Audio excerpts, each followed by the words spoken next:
Hello students, how are you? I hope you have got a good break. Okay. अब हम लोग start करेंगे next section of physics that is basically electrostatics. So electricity and magnetism वाला जो section है अब हम लोग वो स्टार्ट करेंगे. Okay. Now so this is a very very huge section. मतलब यहाँ पे इलेक्ट्रोस्टैटिक्स आएगा जहां पे we will be talking about static charges. Static मतलब स्टेशनरी चार्जेस. फिर आएगा करंट इलेक्ट्रिसिटी जहां पे we will be talking about moving charges. Then we will be talking about magnetic effect of electric current. We will be talking about magnetism and उसके बाद आएगा electromagnetic induction. फिर बीच में काफी सारे सर्किट्स भी आएंगे. सो बेसिकली क्या होगा कि ये जो सेक्शन है it is a very very very vast section and एक के बाद एक टॉपिक्स आते जाएंगे. ठीक है. So today we will start off with something called as electrostatics. Now, as I said, electrostatics is something related to, so electro is something that is related to charge and statics is something which represents stationary. So ये जो electrostatics है, electrostatics के अंदर हम लोग stationary charges के बारे में डील करेंगे. Okay.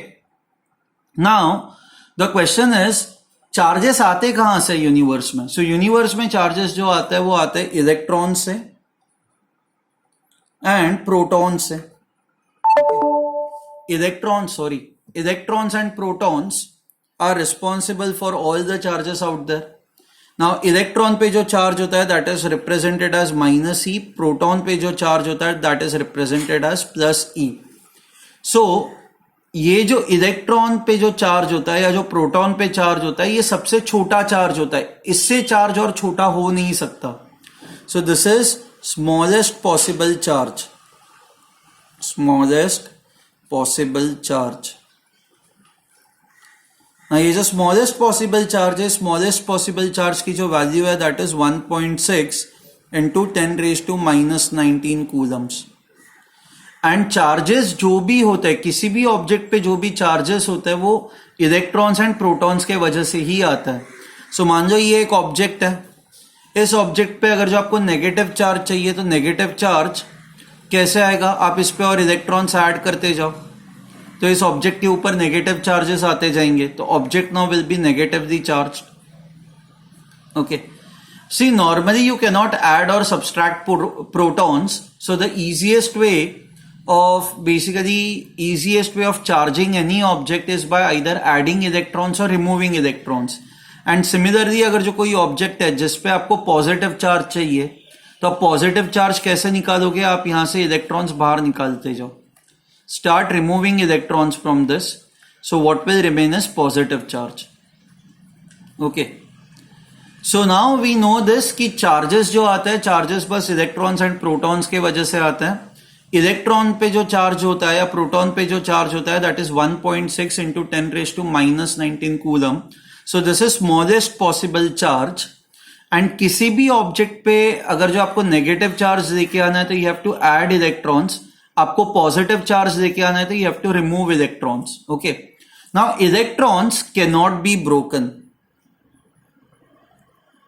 Now when I say electrons can not be broken मतलब इलेक्ट्रॉन पे ये जो चार्ज है उसको आप ब्रेक नहीं कर सकते. मतलब ऐसा नहीं है कि इलेक्ट्रॉन के आपने दो टुकड़े कर दिए and then you have two small electrons and हर एक पे charge 0.8 into 10 raised to minus 19 है. ऐसा पॉसिबल ही नहीं है. Electron cannot be broken, so therefore charge cannot be broken. ये जो चार्ज E है it cannot be divided. Okay. So what does this mean? This means कि अगर जो आपको किसी भी ऑब्जेक्ट पे नेगेटिव चार्ज डालना है, मान लो ये आपका ऑब्जेक्ट है, नेगेटिव चार्ज डालने के लिए आप इस पे एक इलेक्ट्रॉन ऐड करोगे. आप आधा इलेक्ट्रॉन तो ऐड कर नहीं सकते. आपको कम से कम एक इलेक्ट्रॉन तो ऐड करना ही है. जब एक इलेक्ट्रॉन ऐड करोगे तो इस पे जो चार्ज आएगा वो कितना होगा? 1.6 into 10 raised to minus 19 coulombs. This will be the charge on this object. Okay. Negative charge. मैं यहां पे माइनस लिख नहीं रहा हूं. ओके.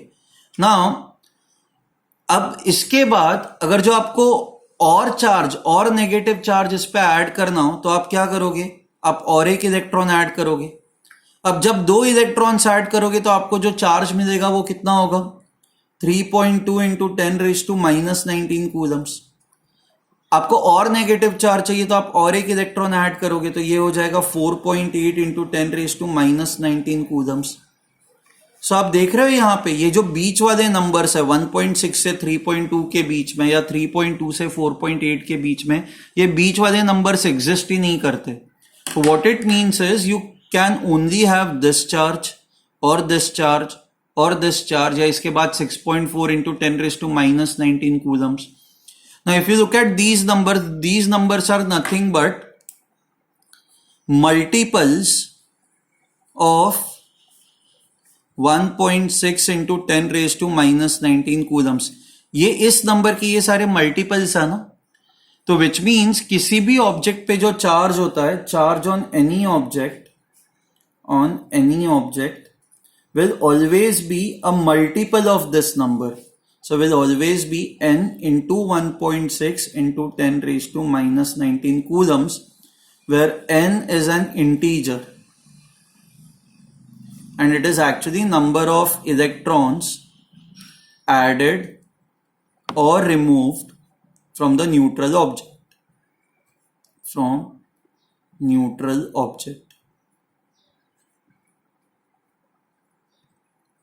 ठीक है। So charge on any object is always a integral multiple of 1.6 into 10⁻⁻19 coulombs. So that is why what we say is, we say that charge is quantized.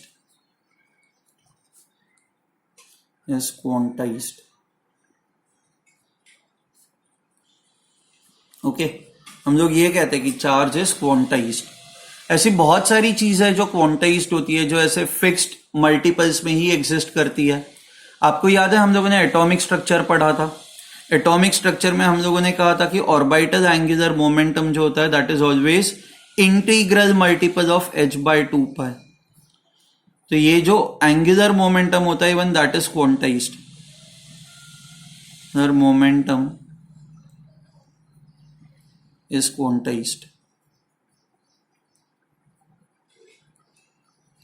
ठीक है। इसी तरह से मास भी जो होता है, मास भी क्वांटाइज्ड होता है, बट बस मास का वो जो क्वांटा होता है, quantum, that is not known to us till now. So I hope this is clear to you कि the charge on any object is always this, it is always a multiple of 1.6 into 10⁻⁻19 coulombs. So if I tell you कि मान लो there is a sphere and sphere पे charge is equal to 10 coulombs, तो can you, अच्छा, and it is a positive charge +10, तो इसका मतलब इसमें प्लस चार्ज है, तो that is only possible when you remove electrons. So electrons are removed. Now the question is how many electrons are removed. अगर जो आपको ये फाइंड आउट करना है तो आप सीधा ये फॉर्मूला यूज करोगे। We know that n is number of electrons removed और added. So how do you find out number of electrons removed? It is equal to charge upon this number. So this is charge divided by 1.6 into 10⁻⁻19 coulombs. आप charge की value 10 put करोगे, you would get the answer. ठीक है। So I hope this is clear to you. ये आपको अब clear हो चुका है। Okay. Now the question is, आप किसी भी ऑब्जेक्ट पे चार्ज कैसे लेके आ सकते हो, या इलेक्ट्रॉन्स, हमने बोलने को तो बोल दिया by adding electrons or by removing electrons. Question is how can you add electrons or how can you remove electrons. So one of the ways is by basically called as frictional electricity. Okay,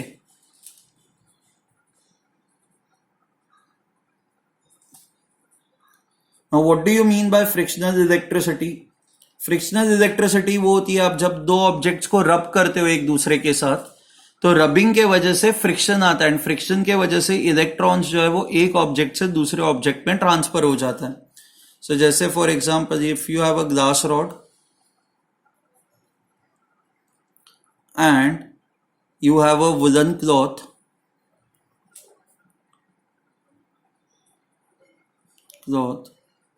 okay, and when you rub both of them against each other, क्या होता है कि ये जो glass rod and woollen cloth है they get charged. Okay, अब exactly I don't remember कि किस पे कौन सा चार्ज आता है, शायद ग्लास रॉड पे पॉजिटिव चार्ज आता है। See it is not important कि किस पे कौन सा चार्ज आ रहा है, but most probably glass rod gets a positive charge. Positive charge मतलब जो इलेक्ट्रॉन्स है वो यहां से यहां पे ट्रांसफर हो रहा है, and wool gets a negative charge. So this is electrons are transferred, I'll write,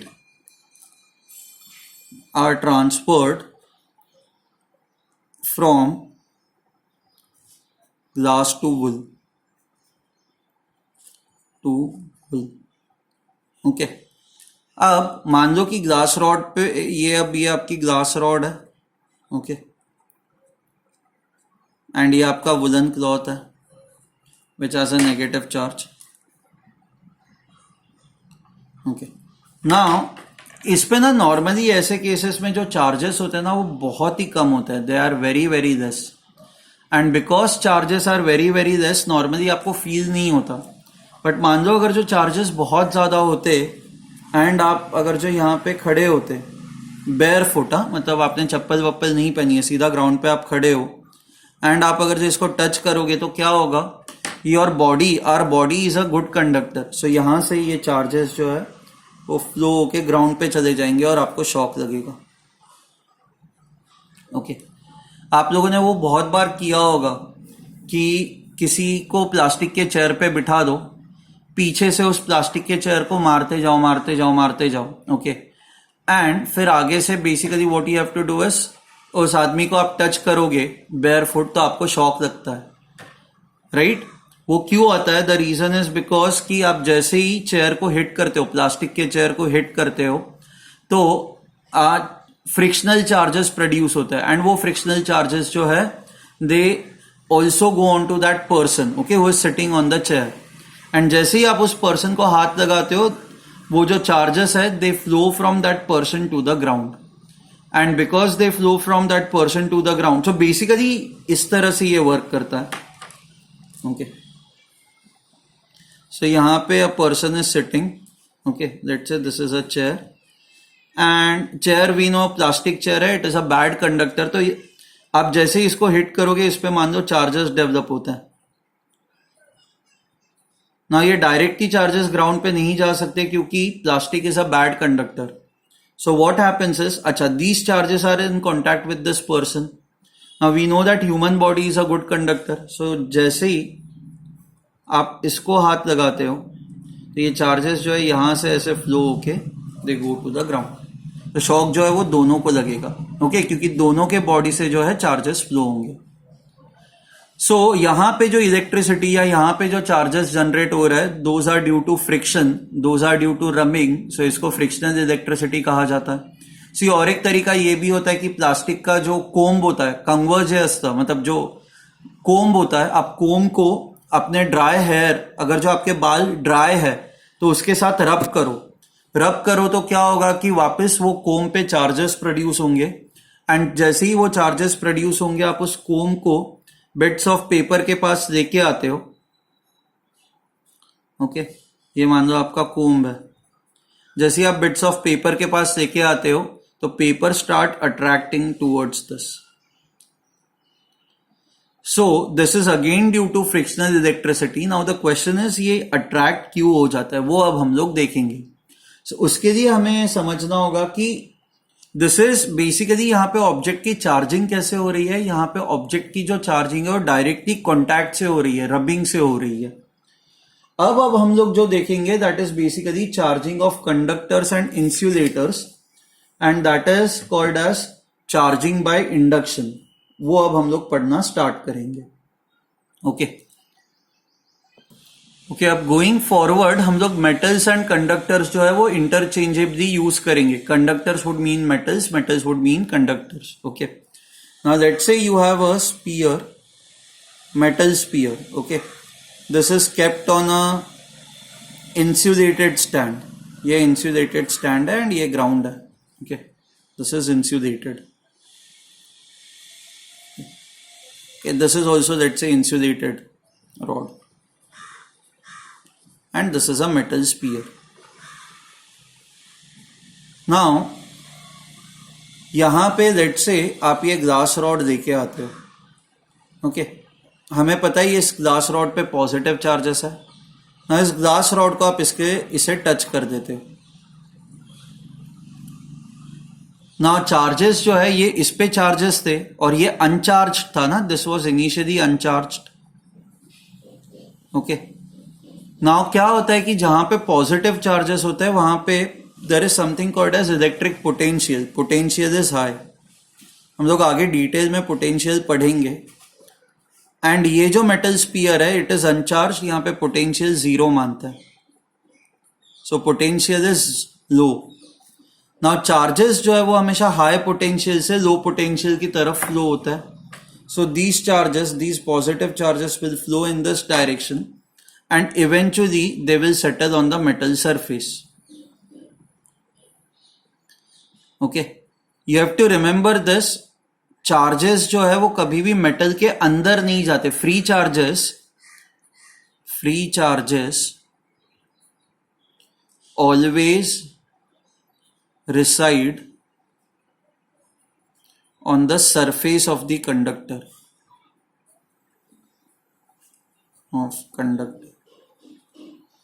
They are never present inside the body.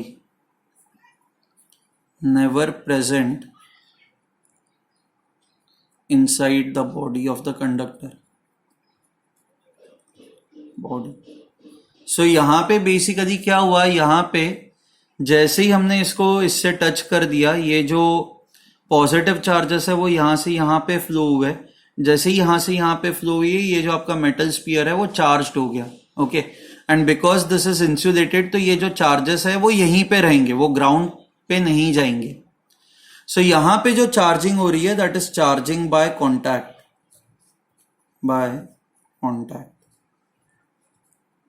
ठीक है, fine. Now there is something called as charging by induction.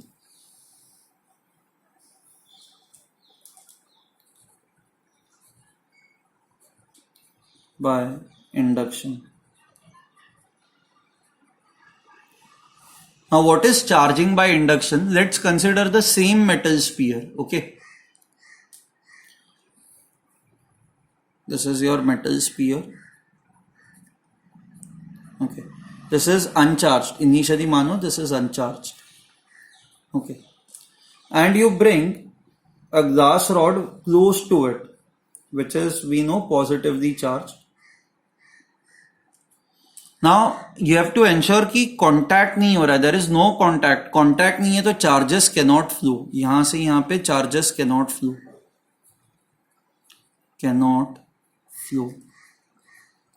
So now exactly होता क्या है, अब हमें ये पता है कि कोई भी मटेरियल जो है वो एटम से बना हुआ होता है।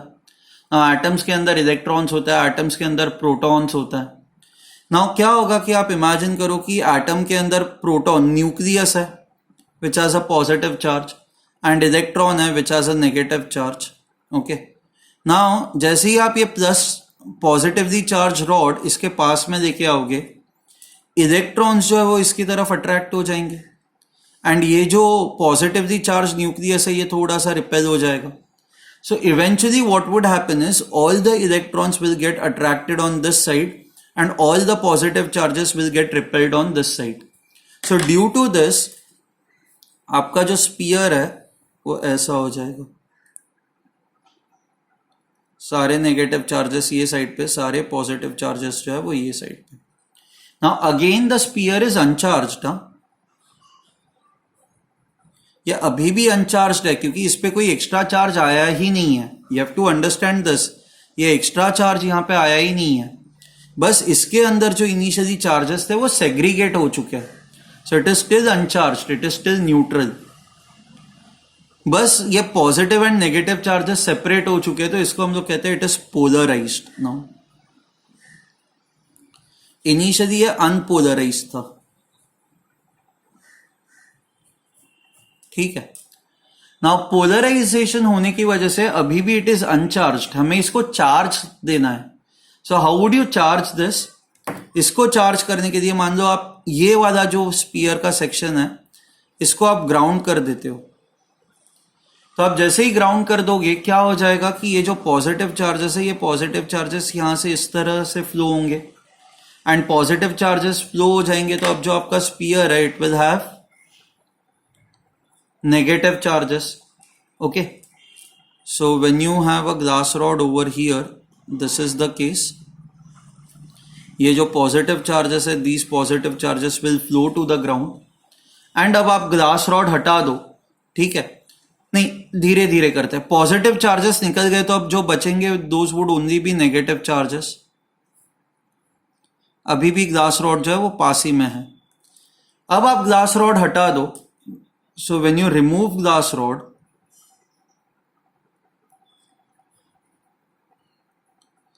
क्या होगा कि ये जो सारे नेगेटिव चार्जेस बहुत पास पास में है, एक दूसरे को रिपेल करके रीडिस्ट्रीब्यूट हो जाएंगे. एंड रीडिस्ट्रीब्यूट होंगे तो ये सारे सरफेस पे आ जाएंगे. ओके, नॉर्मली हम लोग सरफेस पे ऐसे दिखाते हैं, दस they'll get redistributed over the entire surface. So on removing the glass rod,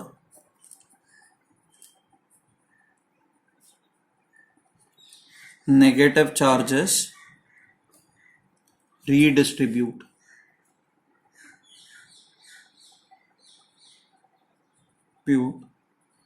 Over the entire surface.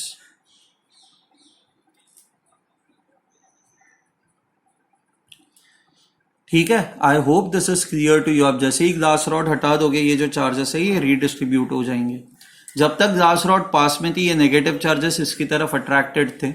Okay, so now what has happened is, without touching, हमने इसको इससे टच भी नहीं किया है और इस पे हमने नेगेटिव चार्ज हम लोग लेके आ गए. So in this case this is called as charging by induction.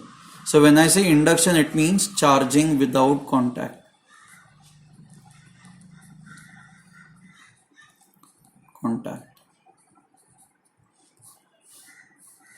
Okay, now what would happen, मान लो ये ऐसा सिनारियो है. नाउ ऐसे केस में नेगेटिव चार्जेस, सो मान लो कि let's focus on this. Okay, यहां पे कि मान लो ये आपकी ग्लास रॉड है which has a positive charge, ये आपका स्पीयर है, you have negative charges on this side, positive charges on this side. हमने ground नहीं किया हुआ है. Now what would happen over here is, these negative charges, because they are closer to the glass rod, they will, ये पास में है ना, negative charges are closer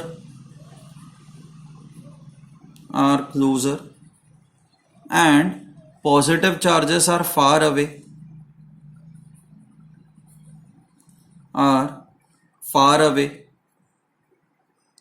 Now force of attraction जो होता है, हम लोग आगे जाके कूलम्स लॉ पढ़ेंगे. इट इज फाउंड दैट ये जो फोर्स ऑफ अट्रैक्शन होता है, it is inversely proportional to the distance square. ना यहां पे डिस्टेंस कम है, हमें ये पता है कि opposite charges attract,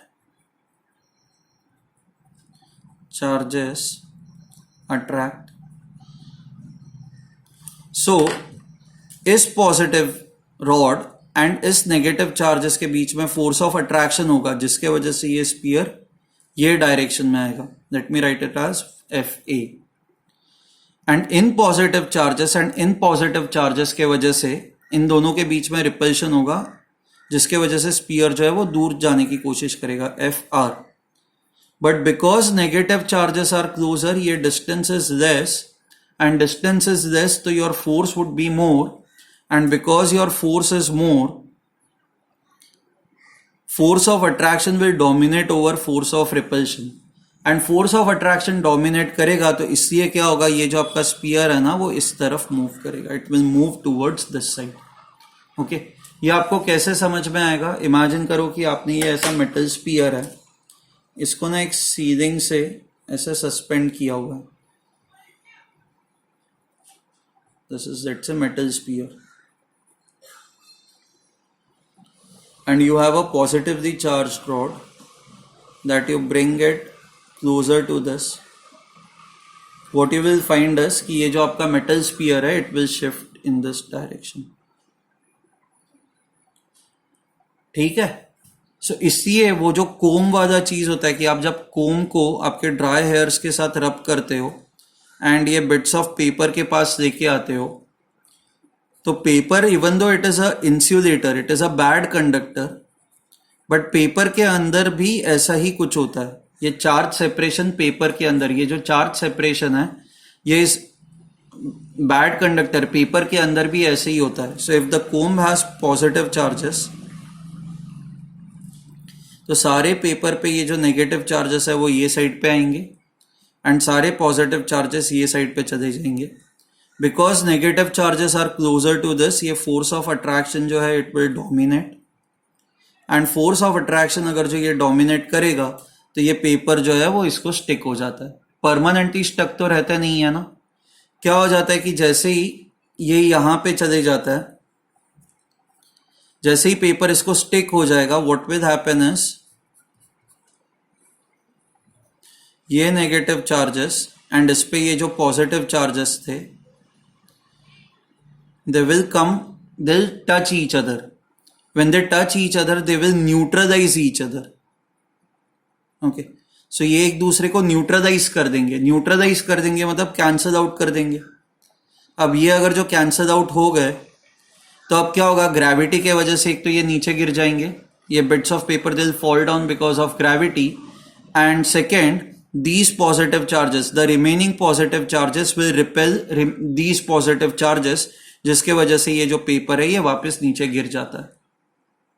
so that is why what happens is कि ये जो बिट्स ऑफ पेपर है they do not remain stuck forever. Initially they get attracted and then finally attraction क्यों हो रहा है, क्योंकि ड्यू टू चार्ज सेपरेशन, जिसको हम लोग कहते हैं पोलराइजेशन.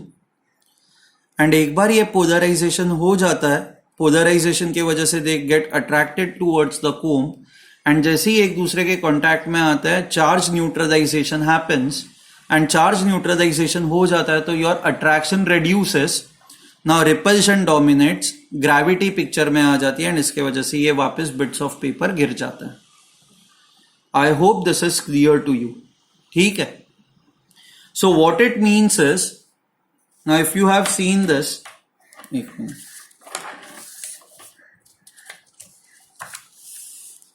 सो मान लो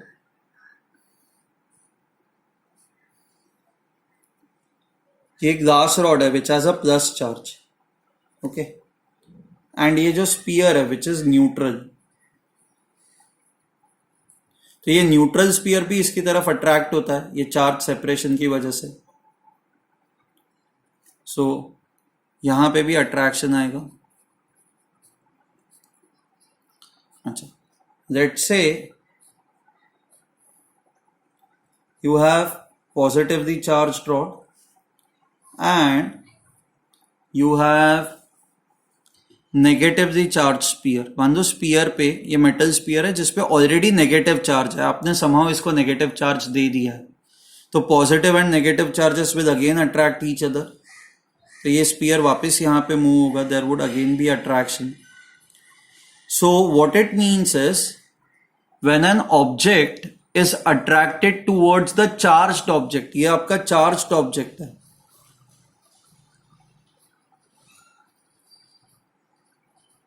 when the object is attracted towards the charged object, okay, there are two possibilities.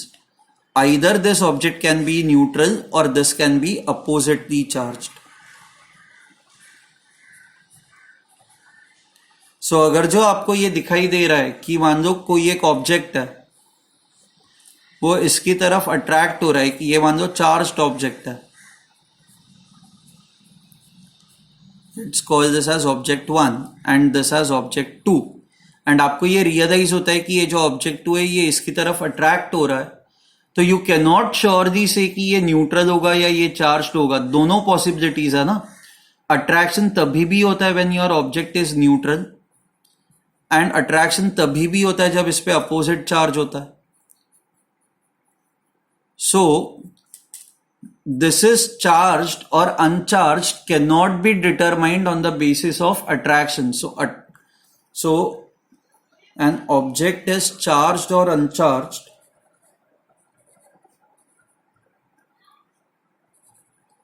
charged or neutral cannot be decided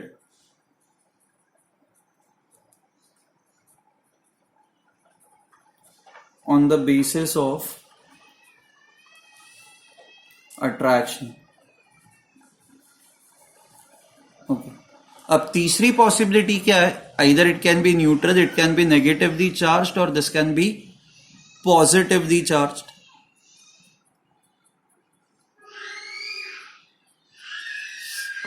Okay. The third possibility, sorry for the interruption. The third possibility is this object can have a positive charge. अब मान लो ये same glass rod आप इसके पास में लेके आते हो तो क्या होगा? ये रिपेल हो जाएगा, there would be repulsion. So repulsion is only possible when the object has similar charge.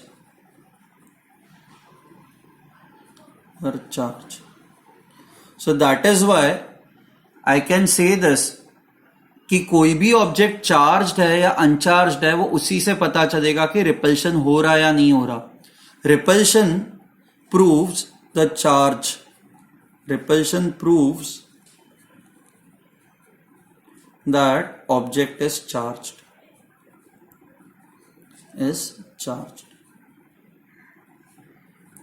I hope this is clear to you. Attraction से you cannot say, क्योंकि attraction के वजह से दोनों possibilities है. Object can either be neutral or object can have opposite charge. But repulsion जो है, repulsion will always prove that object has a similar charge. ठीक है? Thank you. We will stop the lecture over here. In the next lecture we will continue further with the induced charges and उसके बाद हम लोग Coulomb's law देखेंगे. ठीक है? Thank you.